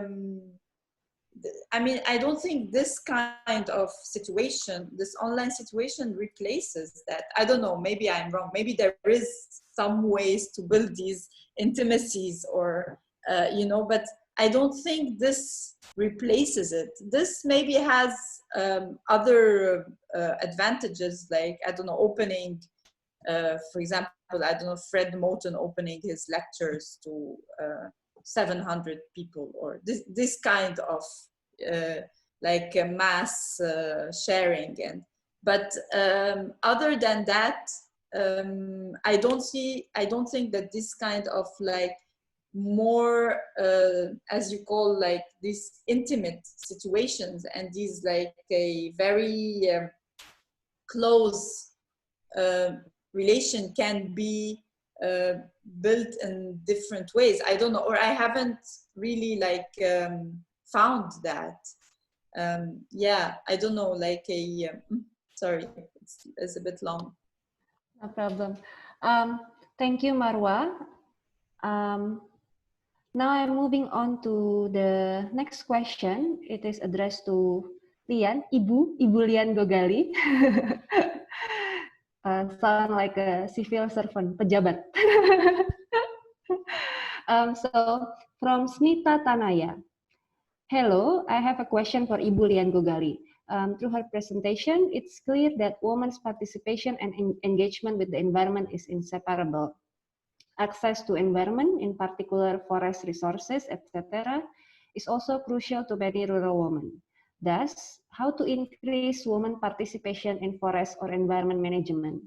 Since I know Jokowi, the current Indonesian president, is trying to implement social forestry policy seriously, yet I didn't see any clear intention in including women in those management scenes.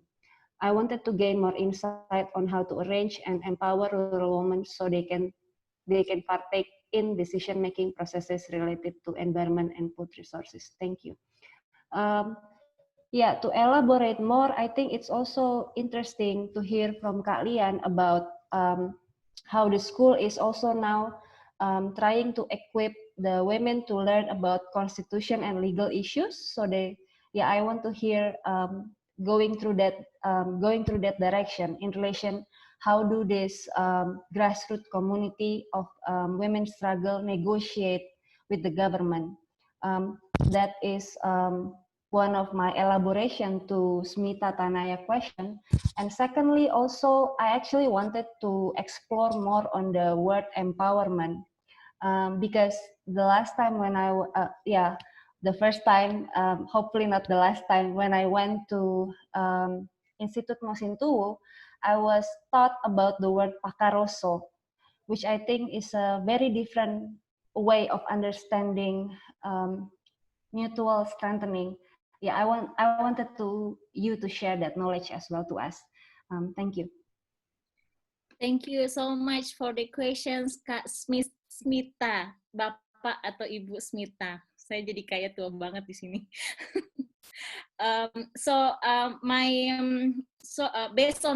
Based on our experience in together with the women in the village, I can say that reclaim the interpretations and knowledge. That's the really like first things that we can do it to using your knowledge about the to make women so they can participate in decision making. I will tell a story when in village law in 2014 was published and signed by the SBY.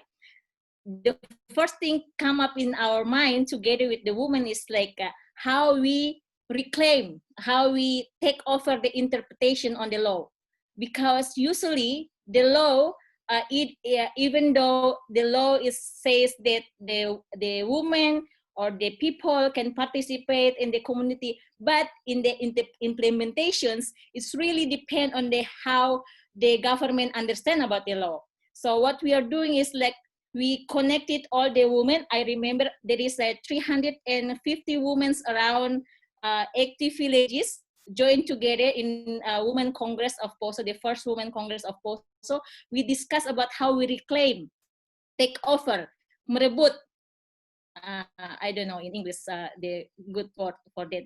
Merebut tafsir, reclaim, take over the interpretation on the law, and then we sort out, we meneriakan, we talk aloud about what is our interpretation on the law. And as a result, I will tell two stories. The first story is from Ibu in the village in Lore Selatan, where after the women knows about the law, village law, they know everything about the law, like even the article 1, article 2. Me myself is not really remember the article one by one, but the woman is like they could not say really clear about the about the article, but also how they interpret the article. And that's how the women in the village in Bakekau, in Lore Selatan, can stop the process of the head village elections. They stop the process because they saw to the Camat sub-district leader this process is not as what we understand through the law.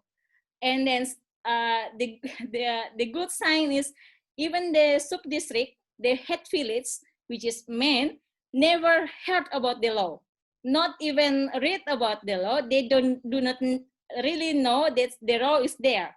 And as the women already know there is a law about that, but also they have the interpretation on the law.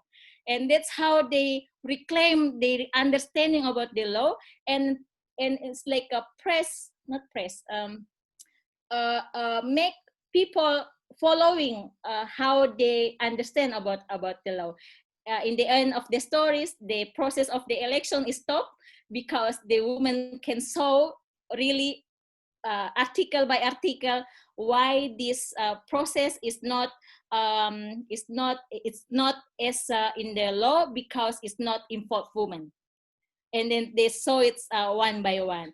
And then the other one is the story of Ibu Marta from Kilo, where she also, when she wants to be part of the one of the structure in the government, she also campaigned about why women should participate in the government, and the other community protests why women should lead this community and so on.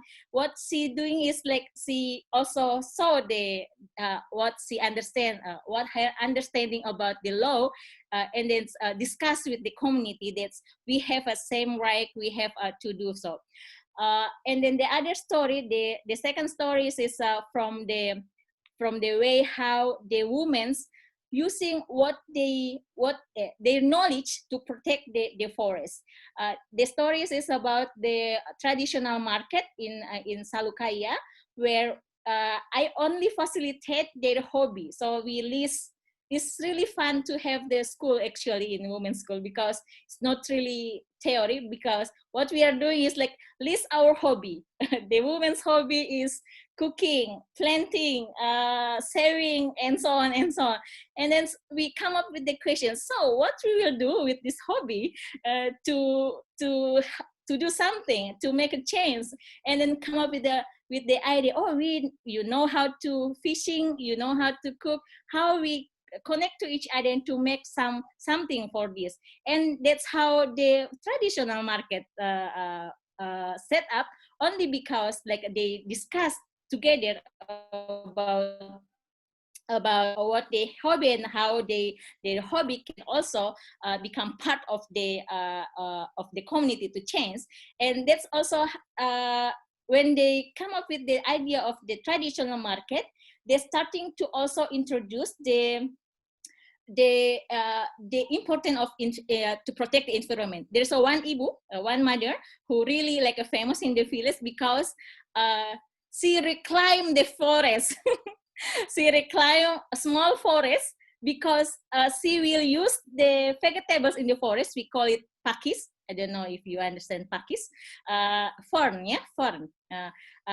She reclaimed the forest, and she said that with this, we can continue our traditional market, and if we continue our traditional market, our village will be like sustain the economic solidarity and so on. So I think like the first step in our experience, I don't know in other place, but in our experience is take over, reclaim the interpretation on the law, but also reclaim the things that you are doing, and together really needs to do it together. So it cannot come from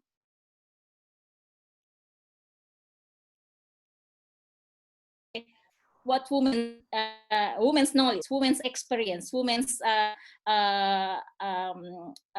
experience and knowledge and memory to and then structure it and it's become like a movement. That's why in different village, different movement, different the way how they discuss or they handle the environment issue.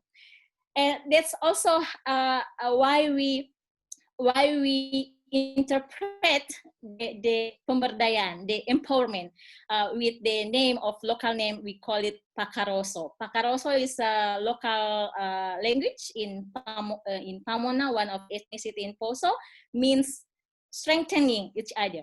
So the empowerment is not coming from one people empowers others. It's coming from how we strengthening to each other, and then that becomes the empower ourselves like this. So each of people, each of the women in the community can have equal position on that. And the third one, maybe it's for some people it's not important, but for most of the women here is really important, is we discuss in the village, in the schools, about keterampilan berbicara dan bernalar, the public speaking and reasoning skill. The public speaking and reasoning skill is really like for the women, most of the women, is really one of the methods they can use in different way to negotiate with the government, even to negotiate with their husband first, because as we all know, the first things that women always start to negotiate is with their husband before with their with other family, and then other community, including the government. So the public speaking and reasoning skill is come up with when we are facing with the reality, when the women know what is gender. The women can elaborate what is gender. But when they are in one meeting together with the government, the legislative, including the legislative, one of the women legislator said that the woman is a woman, the gender is a woman. It's like the jenis kelamin, yeah. So gender is woman only. The woman, because they already know in the class that it's not like that, they want to argue with that word, that it's not like that. But you know, the social class, yeah, even between the women, yeah. So there is a social class even between the women, so they cannot argue with that. So with the idea to have this class of public speaking and reasoning skills, that's also why women can insist and become militant. And when the idea is to protect their forest or environment, because they reason, melogikakan, menalarkan, what is in English? To reason.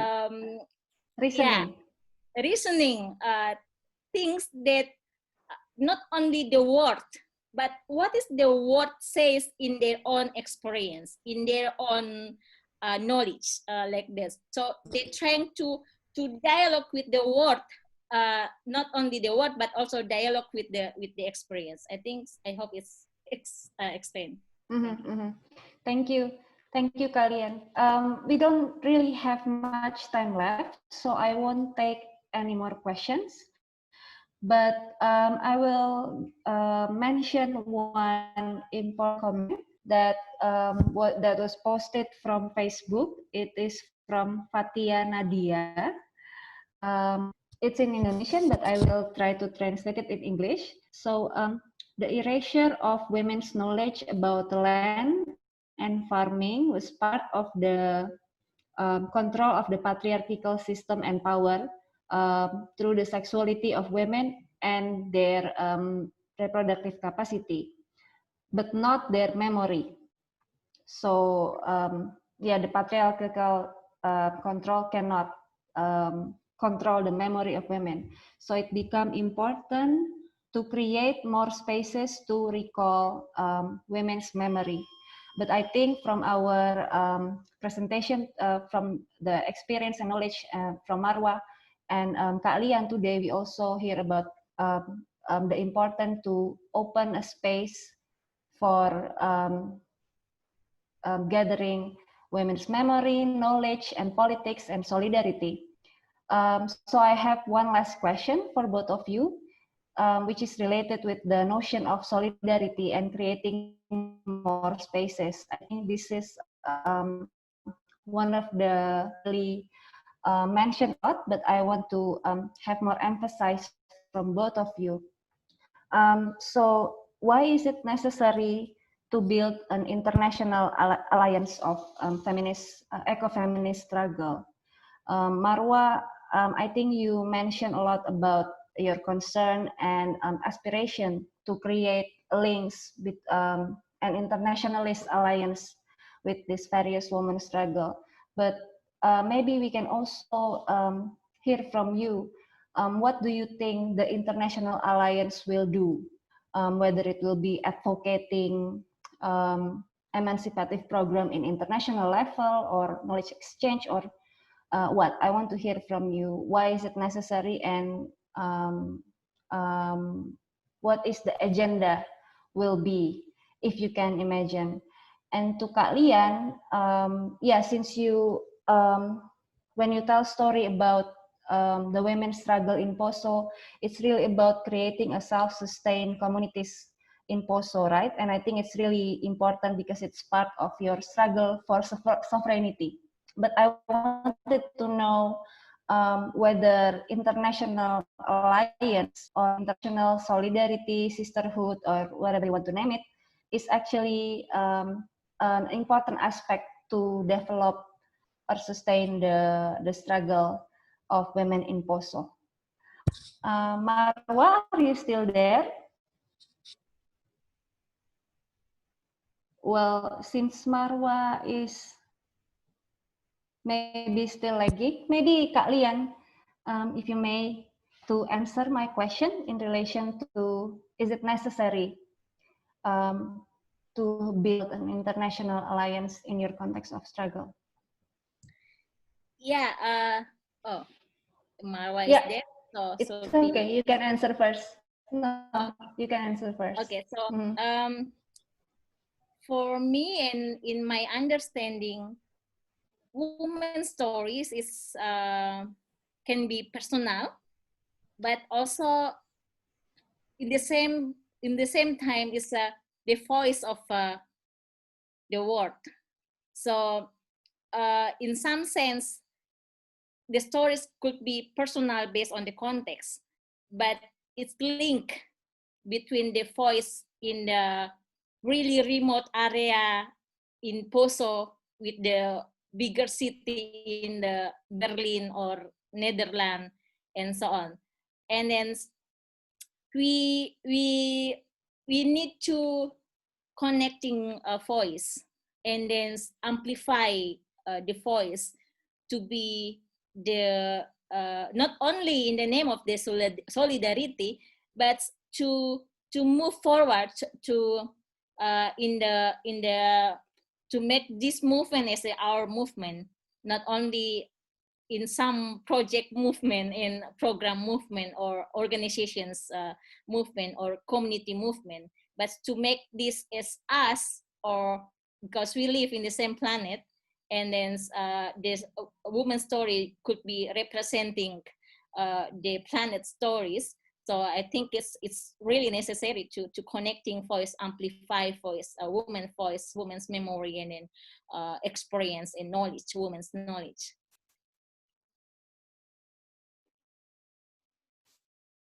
Brigitta, sorry, I was cut for a second. I didn't hear your whole question.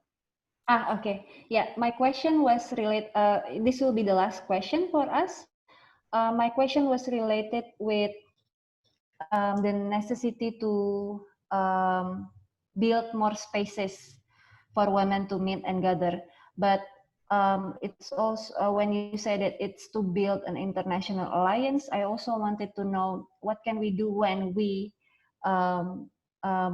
when we have the international alliance, what kind of agenda or what kind of, for example, international advocacy or maybe economy solidarity, I don't know, in a wider level. But I wanted to hear, maybe you have some aspiration or agenda that you can think in your mind now. Just that's it. I can say something from the experience of the convention is that it was extremely important how women picked up other women's, you know, like organizations, way of organizing and ways of, you know, like putting together all their sort of, and also the way they speak, certain discourses. I think this was extremely important. This is something I noticed, and also how they start to use it as examples. So in their speeches and their ways of also like if they want to argument on something, or and I think what's also extremely important is they know that there are all these others. They know like more closely, because probably you could know that there is something but far away that you don't know very closely. So I think that this also something I notice is this knowledge of the fact that there is another group or another organization somewhere, in another place, doing the same work and fighting for the same things. And this in itself is so like strengthening. So it's like something that is really gives a lot of strength and confidence. And I think this kind of like strength building and confidence building, and also apart from the fact that you learn from each other, is the basis of such alliances. And I mean, it would be like a something to build on the long term, something like a really strong would need another structure. It's not an artist, I think, or it's not like an artistic structure. There needs to be like another kind of political intervention, I think, there. I think that the limits of arts is also, I mean, we need to also recognize the limits of what, an art can do. I mean, maybe it can open something, and then there needs to be another kind of, intervention that is, and of course, like when we are in a moment where if internationalist politics are not something that is, when it is something that is kind of forgotten, we need to find, it's not enough to revive it as such, as like, we should come together and do this kind of like international thing. I mean, I think that there needs to be like a political intention and will that maybe are not always there, but maybe to kind of like reopen this imagination and reopen this possibility of building this internationalist I guess this is the, like, if to build a front again like a I don't know. So maybe it's something like on that level. Thank you, Marwa. So everyone, thank you for your participation. It has been, for me, it has been a very inspiring and interesting discussions, also to connect with all of your projects, experience, struggles. And I have some key points or takeaways that I can summarize. For example, both of you are telling or departing from stories of feminist struggle that are actually based from survival. So it's a very essential and necessary struggle from them that are really embodied in their relation with nature, land, as well as under the backdrop of conflict and war that was done by the state power. And also one of the key points, I think, different ways of doing things with art. Like for Kak Lian, art can be used as a tools to create intimacy. So it's art not in terms of producing something in terms of creating exhibition, but instead art that can be used to connect people and to express each other women's stories that usually perhaps cannot be just told. Meanwhile, for Marwa, art can be used as background, as a situation, and a structure, and funding as well, which I think is very interesting, how you try to negotiate and use that space to connect things that be not necessarily productive for art production in a very traditional term. Both the convention of women farmers as well as the sekolah perempuan or the women's school are trying to gather women's stories, struggles, memories, making it in Marwa's term coming close with each other. So what were produced was not only knowledge sharing, but also intimacy and friendship, which apparently really important in building a long-term solidarity and alliance. Kak Lian also mentioned the importance of self-sustained communities and building an economic solidarity, which I think is really a big slap for us in the art world, and actually very inspiring as well to think about how can we be more self-sustained and not really depending on the structure of powers that actually exploit us. So the last part is a question for all of us actually about how to build an internationalist alliance of bringing again our imagination of creating a front where we can connect and amplify these feminist voices that perhaps gives a better transformative change and social justice to our world now. So thank you. I think all of the participants will also have their own conclusions and takeaways. But thank you, Marwa, and thank you, Kak Lian, and thank you everyone who has joined us in Zoom meeting and Facebook streaming. To close the session, I will now give back the hosting role to Sana, who will have a short announcement about the next event, and she will be the one who close this Zoom meeting. Yeah, thank you. Thanks.